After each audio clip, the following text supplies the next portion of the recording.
সকাল থেকে পাহাড়ের ভারী বৃষ্টি, সেই সঙ্গে বজ্রপাত, সব মিলিয়ে বলা যেতে পারে উত্তরবঙ্গের কিন্তু বিপর্যস্ত পরিস্থিতি। জলপাইগুড়ির তিস্তার বাঁধে ফাটল, সেই সঙ্গে ধূপগুড়িতে জলঢাকা নদী বাঁধে বেশ অনেকটা অংশ ভেঙে যাওয়াতে কিন্তু বিপর্যস্ত হয়ে পড়েছে চরচরাবাড়ি, বকরিবাড়ি সহ বিভিন্ন গ্রাম এলাকা। সেই সঙ্গে তুলে ধরবো, এই মুহূর্তে আমরা দাঁড়িয়ে রয়েছি ডুয়ার্সের নাগরাকাটা এবং বানাহাটের সংযোগস্থলে কালীখোলা সেতুর কাছে। যেই সেতুর অবস্থা এই মুহূর্তে বিপজ্জনক, যার ফলে কিন্তু সেতু বন্ধ করে দেওয়া হয়েছে প্রশাসনের তরফ থেকে। রীতিমতো জলের তোড়ে পাহাড়ের বৃষ্টি এবং পাহাড়ের থেকে নেমে আসা তীব্র জলরাশির স্রোতে কিন্তু বিপর্যস্ত হয়ে পড়েছে এই কালীখোলা সেতু। এখানে কালীখোলার যে ব্রিজ আছে নিচ থেকে সম্পূর্ণ ওয়াশ আউট হয়ে গেছে, যে কোনো মুহূর্তে ভেঙে পড়বে। প্রশাসনের থেকে ব্যারিকেড করা আছে, সব গাড়িগুলো আমরা এদিক থেকে ঘুরিয়ে ওদিকে পাঠিয়ে দিচ্ছি, কিন্তু মনে হয় আর কিছুক্ষণ পরে এটা ধসে যাবে। রাতভর বৃষ্টির ফলে খুব বাজে পরিস্থিতি। খুবই আমাদের কালীখোলার সেকেন্ড ব্রিজটাও নিয়ে গেছে, এটাও যখন তখন চলে যাবে। লোকসানের কয়টা ব্রিজটা? মোটামুটি 3টা ব্রিজ অ্যাফেক্টেড হয়েছে আমাদের, প্রচুর ক্ষতি হয়েছে। শোনা যাচ্ছে একজন মহিলাকে ভাসিয়ে নিয়ে গেছে, তাকে এখনো পাওয়া যায়নি, জানি না এখন কী হবে। দেখানোর চেষ্টা করব যে এই সেতুর যে এক্সপেনশন জয়েন্ট, সেই এক্সপেনশন জয়েন্ট কিন্তু বিপর্যস্ত অবস্থার মধ্যে রয়েছে এবং সেই এলাকা পুরোটাকে ঘিরে দেওয়া হয়েছে এবং এই রাস্তায় এই মুহূর্তে কিন্তু যান চলাচল বন্ধ রাখা হয়েছে। সেই সঙ্গে দেখাতে চাইব এই যে রাস্তা, সেই রাস্তার মধ্যে কিন্তু ফাটল দেখা দিয়েছে এবং যার ফলেই কিন্তু প্রশাসনের তরফ থেকে যাতে বড়সড় আরও বিপত্তিকর পরিস্থিতির সৃষ্টি না হয়, সেই নজরদারিতেই কিন্তু পুলিশ প্রশাসন মোতায়েন রয়েছে। এই এলাকা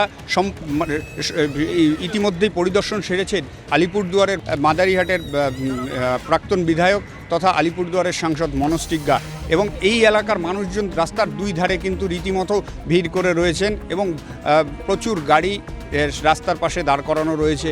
তারা এই পার থেকে ওপারে যাওয়ার অপেক্ষায় রয়েছেন। ब्रिज मोटामोटी 4:30 बजे तरफ में टूट के गिर गया है।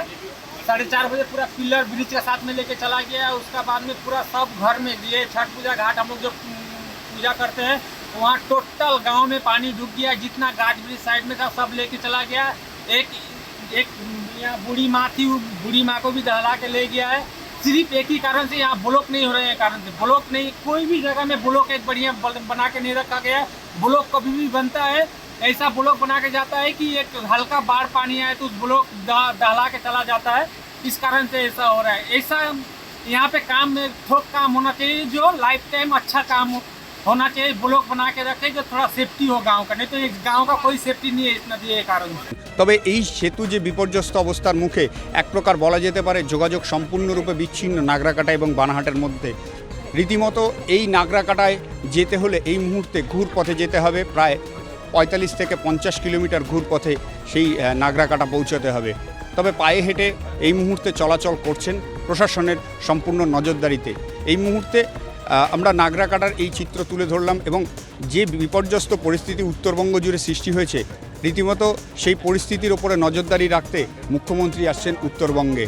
দেখা যাক স্থানীয় মানুষজন মুখ্যমন্ত্রীর কাছ থেকে কি আশ্বাস পান, বা এই মুহূর্তে মানুষজন যে বিপর্যস্ত পরিস্থিতির মুখে, কোথাও মানুষ আটকে রয়েছেন, কোথাও তারা ঘর ছেড়ে বেরিয়ে এসছেন, কোথাও আশ্রয় নিয়েছেন নিরাপত্তার তাগিদে। জলপাইগুড়ির নাগরাকাটা থেকে সুপ্রিয় বসাক, আর প্লাস নিউজ।